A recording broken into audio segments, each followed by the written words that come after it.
नमस्कार साथियों, कैसे हैं आप सब। आशा करते हैं कि आप अच्छे ही होंगे। मैं विश्वनाराम जानी अध्यापक सार्वभौमिक विद्या यूट्यूब चैनल पर आप सभी का हार्दिक स्वागत करता हूं। इस चैनल पर पिछले काफ़ी दिनों से अलग अलग विषयों को लेकर वीडियो अपलोड हो रहे हैं और उसी क्रम में मैं आपके सामने रीजनिंग विषय को लेकर हाजिर हूं। तो जिसमें आज हम प्रतिबिंब प्रकरण है उसके बारे में विस्तृत चर्चा करेंगे, जानेंगे कि क्या है प्रतिबिंब। तो देखिए साथियों, प्रतिबिंब प्रतिबिंब किसी वस्तु, वर्ण, शब्द व संख्या का जो काल्पनिक प्रतिरूप बनता है, संख्या का काल्पनिक प्रतिरूप बनता है, उसे उस वस्तु का या उस वर्ण का, उस शब्द का व उस संख्या का प्रतिबिंब कहते हैं।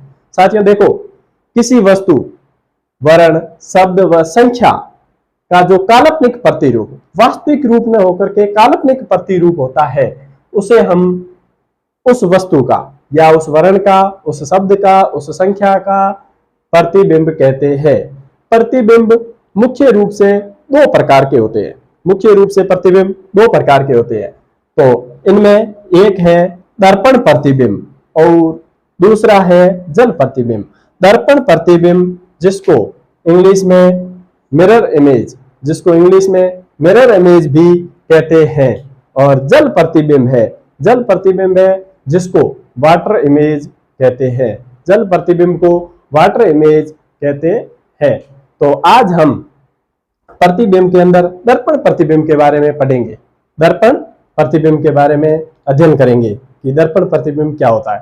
तो देखो, प्रतिबिंब दो प्रकार के होते हैं और उसके अंदर दर्पण प्रतिबिंब किसे कहते हैं उसके बारे में हम जानेंगे। तो दर्पण प्रतिबिंब में दर्पण प्रतिबिंब जिसे इंग्लिश में कहते हैं मिरर इमेज। दर्पण प्रतिबिंब है।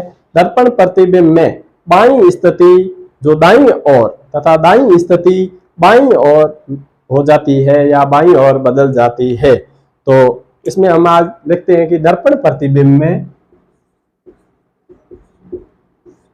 बाईं स्थिति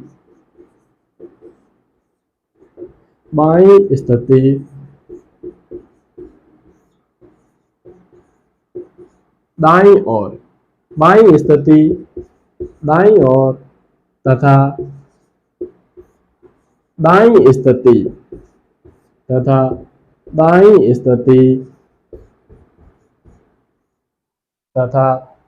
स्थिति बाईं ओर बदल जाती है। दाईं स्थिति बाईं ओर बदल जाती है। हमारे दर्पण प्रतिबिंब और जल प्रतिबिंब दोनों से रीजनिंग के अंदर सवाल पूछे जाते हैं अक्सर। इनमें आज हम पढ़ रहे हैं दर्पण प्रतिबिंब। तो दर्पण प्रतिबिंब क्या है? दर्पण प्रतिबिंब में, दर्पण का मतलब है मिरर, इंग्लिश में कहते हैं मिरर, शीशा, अपने देसी भाषा में कांच।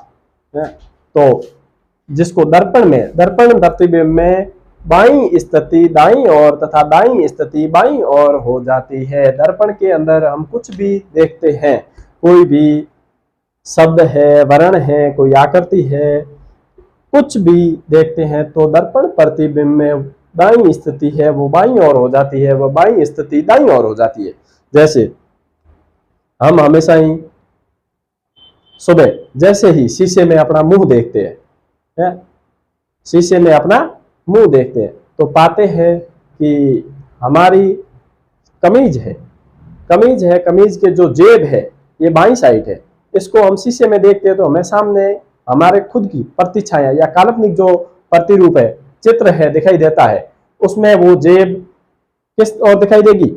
हमारे कमीज के बाईं ओर जेब है वो उसमें अपने को सामने है शीशे के अंदर दाईं ओर दिखाई देगी, दाईं ओर दिखाई देती है। इसका एक उदाहरण आप देख लो कि जैसे ही आप नाई की दुकान में जाते हो कटिंग करवाने के लिए, तो वहाँ अक्सर आदमी फ्री रहता है, नहीं तो क्या है आज के समय में मोबाइल ने हर जगह ले ली है और ऊपर देखता ही नहीं है। लेकिन जब नाई कटिंग करता है तो उस समय देखते हैं कि नाई की दुकानों में अक्सर टीवी लगी हुई होती है और उसके अंदर देखते हैं कि पीछे कोई खिलाड़ी है वो खेल रहा है, टीवी के अंदर मैच चल रहा है और खिलाड़ी है जो बाईं साइड खेलने वाला है, तो अंदर देखेंगे तो शीशे के अंदर सामने दिखाई देगा वो दाईं ओर खेलता हुआ दिखाई देगा, दाएं हाथ से खेलता हुआ दिखाई देगा।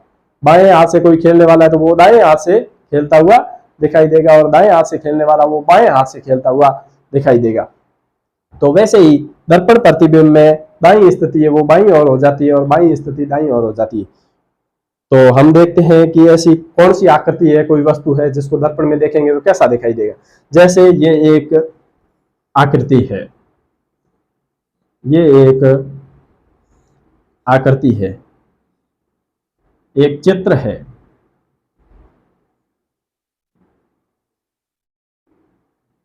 इसको हम दर्पण प्रतिबिंब में, इसको हम दर्पण प्रतिबिंब में देखेंगे तो कैसा दिखाई देगा।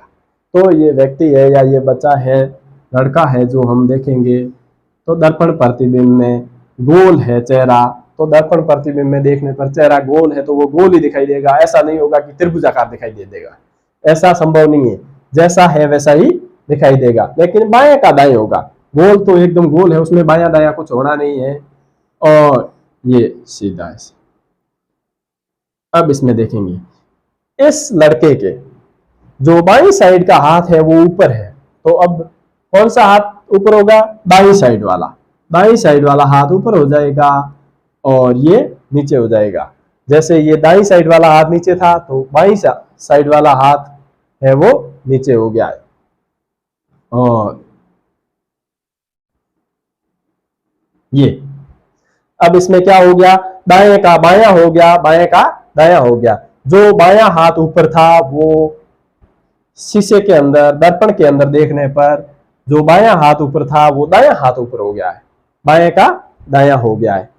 इसी प्रकार एक और चित्र है, एक और आकृति है, ये त्रिभुज है,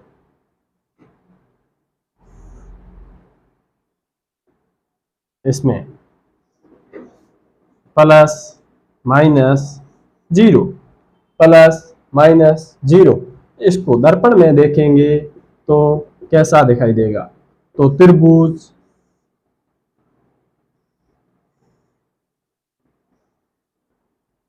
अब इसमें बाईं साइड कौन सा है और दाईं साइड कौन सा है, जो माइनस का निशान है ये बाईं साइड है, इधर मैं खड़ा हूं तो मेरे ये बाईं साइड है तो ये इसमें दाईं साइड हो जाएगा, और ये प्लस का इधर चला जाएगा और ये आकृति है। आकृति में बाईं स्थिति थी वो दाईं ओर हो गई है और दाईं स्थिति बाईं ओर हो गई है। तो ये तो आकृति की बात हुई। इस प्रकार की कोई भी आकृति आ जाए, कोई भी आकृति आ जाए, ये आकृति है जिसको हम देखेंगे तो कैसा दिखाई देगा दर्पण प्रतिबिंब में, इस प्रकार, इस प्रकार। अब इसी प्रकार आगे हम बात करते हैं, कोई वर्ण है, कोई वर्ण है, उनको देखेंगे तो वो वर्णमाला के वर्ण कैसे दिखाई देंगे। तो हम आगे देखते हैं वर्ण। पहले अंग्रेजी की वर्णमाला के कुछ वर्ण हैं जिनको हम देखेंगे कि वो दर्पण प्रतिबिंब में देखते हैं तो कैसे दिखाई देते हैं। कुछ अंग्रेजी वर्णमाला के वर्ण हैं उनके बारे में चर्चा करते हैं। देखो ये दर्पण है, ये यहाँ पर दर्पण रखा हुआ है और A B C D E F G H I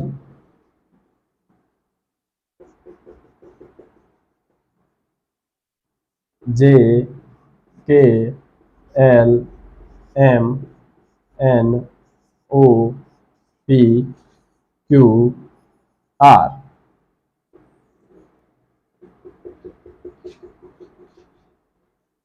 S T U V W X Y Z.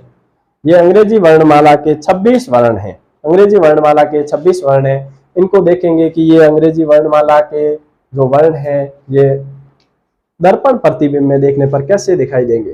तो ए जैसा है वैसा का वैसा ही दिखाई देगा। बी, बी में जो ये लाइन बाईं ओर है ये किस साइड चल जाएगी, बाईं ओर। सी, ये हो जाएगा सी। D, E, F, G, H, आई। एच और आई जैसा है वैसे के वैसे दिखाई देंगे। J, K, L, M, N, O, P, Q, R, S, T, U, V, W, X, Y, Z.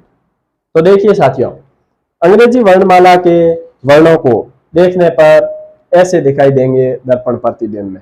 तो अब इसके अंदर एक सवाल ये भी पूछा जा सकता है कि अंग्रेजी वर्णमाला में ऐसे कितने वर्ण हैं, अंग्रेजी वर्णमाला में ऐसे कितने वर्ण हैं जिन्हें प्रतिबिंब में देखने पर वो समान दिखाई देते हैं, परिवर्तित नहीं होते हैं, जैसी अंग्रेजी वर्णमाला में है वैसे के वैसे दिखाई देंगे। ऐसे कितने वर्ण हैं?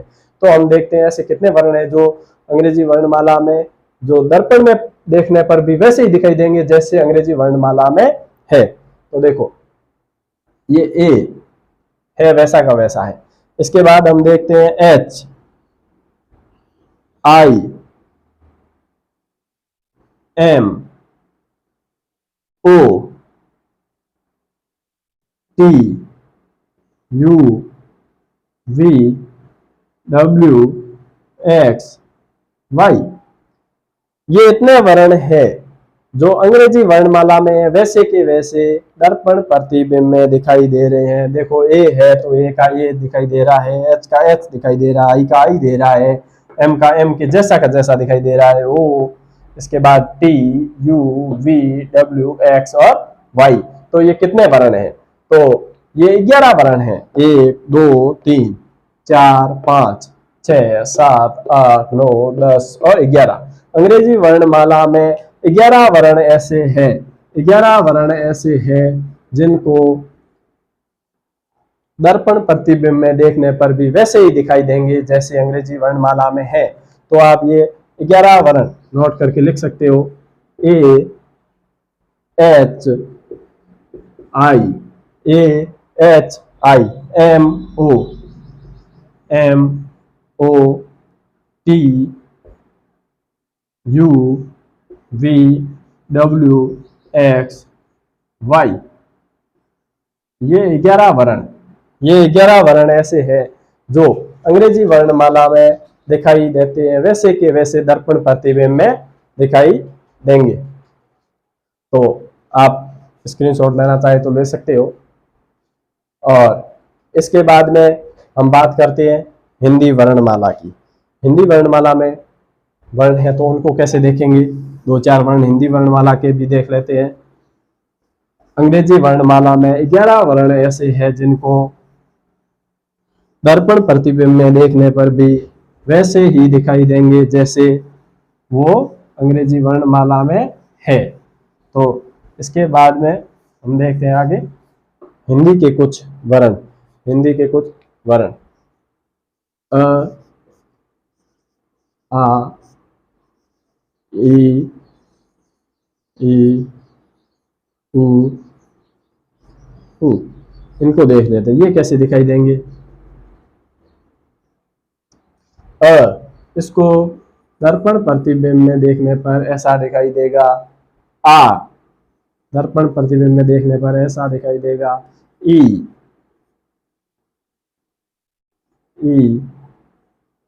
उ, ऊ। कई साथी विचार कर रहे हैं कि क्या पता ऐसा दिखाई देगा कि नहीं देगा। कोई ज्यादा खर्चा नहीं है, ऐसा लिखिए आ ई ई ऊ और सामने कांच के रखिए, देखिए ऐसा दिखाई देता है नहीं देता है, तो आपको आराम से पता चल जाएगा। तो हिंदी वर्णमाला के कुछ वर्ण देख लिए। अब इसी प्रकार आगे हम देखते हैं गणित की गिनती के अंक है वो कैसे दिखाई देते हैं। तो ये दर्पण है और इसमें हम देखते हैं 0, 1, 2, 3, 4, 5, 6, 7, 8, 9। अब इनको देखेंगे कि दर्पण प्रतिबिंब में कैसे दिखाई देते हैं। 0 का 0 ही दिखाई देगा, जैसा है वैसा का वैसा। 1 ऐसा दिखाई देगा, 2, 3, 4, 5, 6, 7, 8 और 9।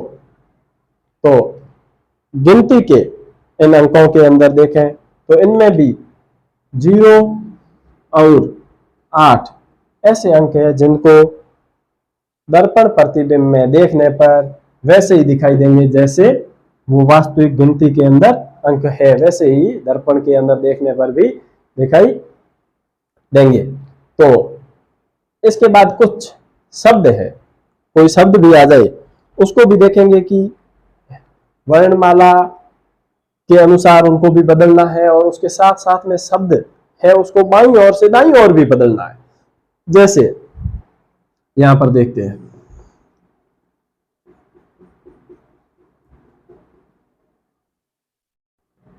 आ गया सन, SUN, सन। इसको देखेंगे कि दर्पण प्रतिबिंब में देखते तो कैसे दिखाई देगा। तो इसमें दर्पण प्रतिबिंब में S वर्ण है वो चयन तो होगा ही, U भी होगा, N भी होगा जैसा, लेकिन उसके साथ साथ में एक परिवर्तन ये होगा कि बाईं ओर से दाईं ओर इधर से देखेंगे तो नजदीक कौन सा है दर्पण के, जो N है, तो इधर भी नजदीक N ही होगा, क्योंकि बाईं दाईं ओर से पूरा वर्ण माला ये पूरा शब्द है ये भी बदलेगा। तो हम देखते हैं कि इसमें कैसा दिखाई देगा। सबसे पहले N आएगा, यहां पर सबसे पहले S नहीं आएगा, N आएगा, उसके बाद U आएगा और उसके बाद S आएगा। अब N है जो दर्पण में कैसा दिखाई देगा वो भी चेंज हुआ, और इसके साथ साथ N सबसे बाद में था जो सबसे पहले आया, क्योंकि सबसे, अब मैं आपके सामने खड़ा हूं तो मेरे इस साइड में जो N है, बाईं साइड में N है और दाईं साइड में S है, तो बाईं साइड वाला दाईं साइड आएगा, इधर आए तो बाईं साइड का दाईं साइड हो गया, नजदीक में हो गया, यानी S जो दाईं साइड में था वो बाईं साइड में हो गया, और N जो बाईं साइड में, इस पूरे शब्द में जो बाईं साइड वाला था वो दाईं साइड हो गया और दाईं साइड वाला बाईं साइड हो गया। इसी प्रकार देखते हैं रवि, तो रवि में क्या होगा,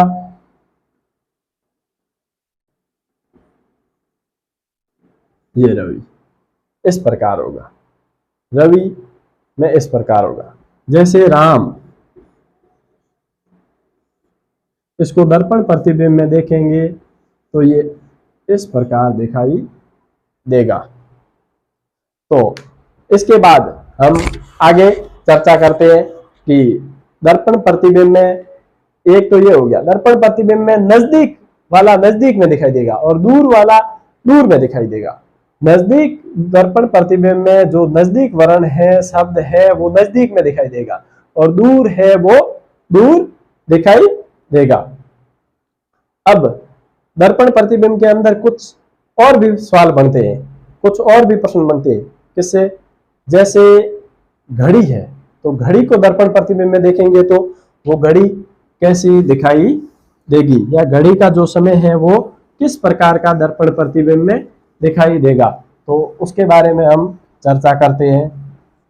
जानते हैं कि घड़ी है उसका समय दर्पण प्रतिबिंब में देखने पर किस प्रकार दिखाई देगा।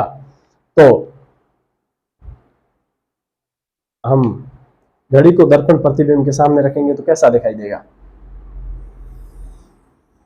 ये एक घड़ी है जिसमें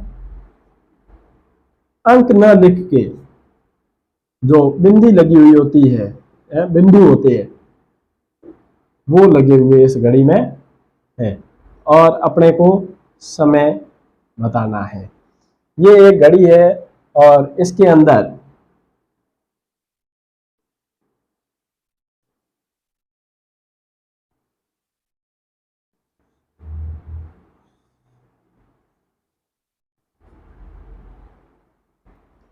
इस घड़ी के अंदर अब 12:15 का समय हो रखा है।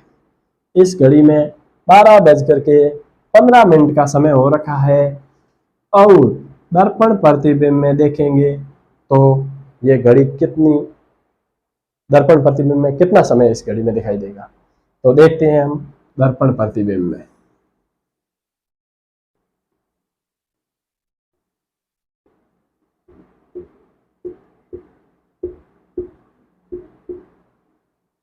अब देखो दर्पण प्रतिबिंब, इस घड़ी में जो छोटी सुई एकदम बीचों बीच है, ऊपर है, तो वो तो इसमें भी इस और ही रहेगी। और जो घड़ी में बड़ी सुई है वो मेरे बाई साइड है, तो वो किस साइड हो जाएगी, इसमें दाई साइड हो जाएगी। हाँ, दाई साइड हो जाएगी। तो देखेंगे कि दर्पण प्रतिबिंब में देखने पर घड़ी किस प्रकार दिखाई देगी। जिस घड़ी में 12:15 हो रखे हैं समय, तो वो कितना दिखाई देगा,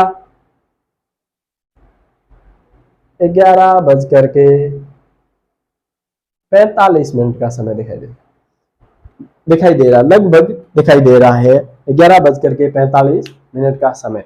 तो इसके अंदर एक सूत्र है कि घड़ी का समय देखने के लिए, समय को 11:60 या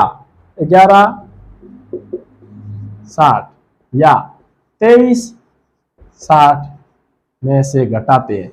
11:60 या 23:60 में से घटाते हैं। 11:60 या 23:60 में से घटाने पर जो समय आएगा वो दर्पण प्रतिबिंब का समय होगा। तो इसमें भी कब 11:60 में से घटाना है और कब 23:60 में से घटाना है, ये भी देखना है। तो 1 बजे से 11 बजे के बीच का समय हो, अगर 1 बजे से 11 बजे के बीच का समय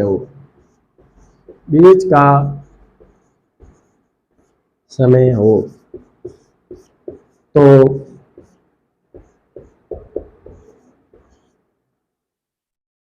11:60 में से घटाएंगे। तो 11:60 में से घटाएंगे। और यदि समय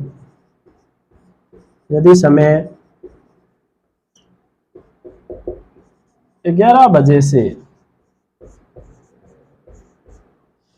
1 बजे के बीच का है, 1 बजे के बीच का है, तो 23:60 में से घटाएंगे। तो 23:60 में से घटाएंगे। यदि समय 11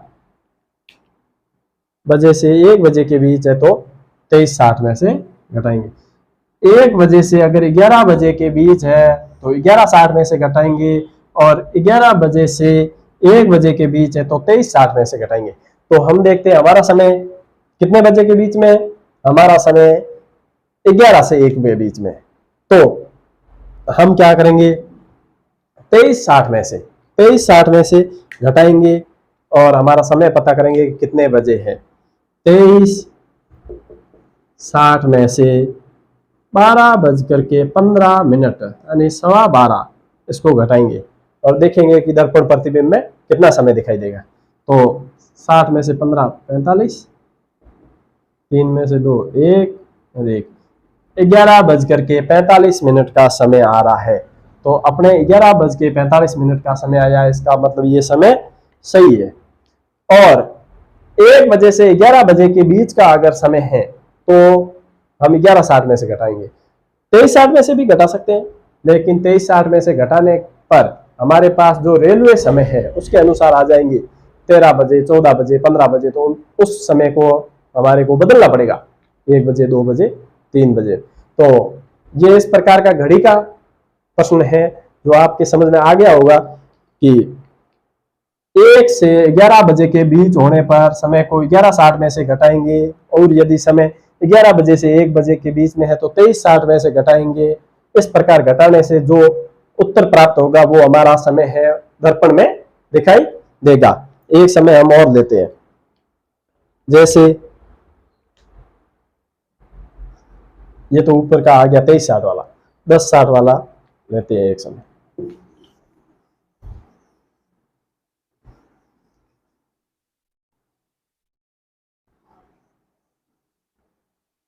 हमारे पास एक समय है 10:45, 10:45 10:45 है। इसको दर्पण प्रतिबिंब में देखेंगे। एक घड़ी है, उसके अंदर 10:45 का समय हो रखा है। ये एक घड़ी है और इसके अंदर 10:45 का समय हो रखा है। 10:45 का समय हो रखा है। तो इसको हम देखेंगे कि दर्पण प्रतिबिंब में देखने पर समय कितना आता है। तो 11:60 में से 10:45 को घटाएंगे, 10:45 को घटाएंगे तो हमारे पास जो समय आएगा वो 1:15 का समय आएगा।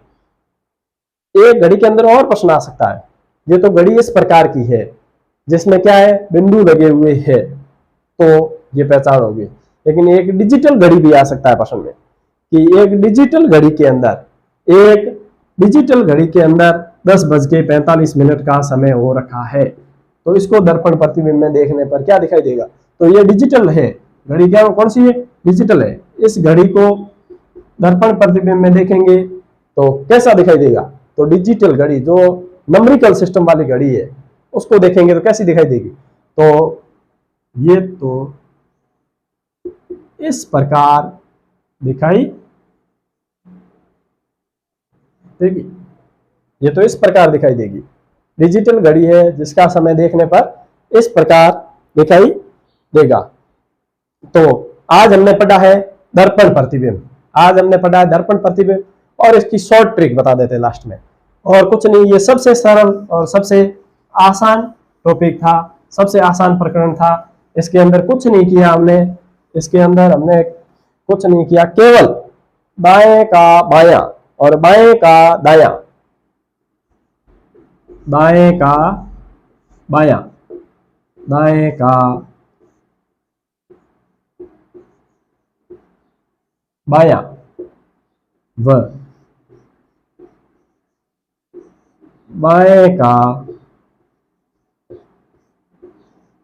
दायां, बाएं का दायां, यानी जो बाईं स्थिति थी उस स्थिति को दाईं ओर बदल दिया, दाईं स्थिति थी उसको बाईं ओर बदल दिया। ये हमारी शॉर्ट ट्रिक कह दो, कुछ भी कह दो, ये फॉर्मूला फाइनल है। यानी दर्पण प्रतिबिंब में इससे ज्यादा कुछ नहीं, एक ही लाइन याद करनी, एक ही लाइन में पूरा दर्पण प्रतिबिंब कंप्लीट। दाएं का बायां, बाएं का दायां, यानी दाईं स्थिति थी उस स्थिति को बाईं ओर बदल दी, बाईं स्थिति को दाईं ओर बदल दी। चाहे आकृति हो, वर्णमाला हो, शब्द हो या अंक हो या घड़ी हो, या घड़ी डिजिटल घड़ी हो। डिजिटल घड़ी थी तो उसमें डिजिटल जो अंक है उनको दाएं का बायां करना, और जो घड़ी थी जिसमें केवल बिंदु दे रखे हैं और सुई मिनट की और घंटे की सुई दे रखी है, तो उसको 23:60 या 11:60 में से घटाना है। तो धन्यवाद साथियों, मिलते हैं फिर अगले वीडियो के साथ।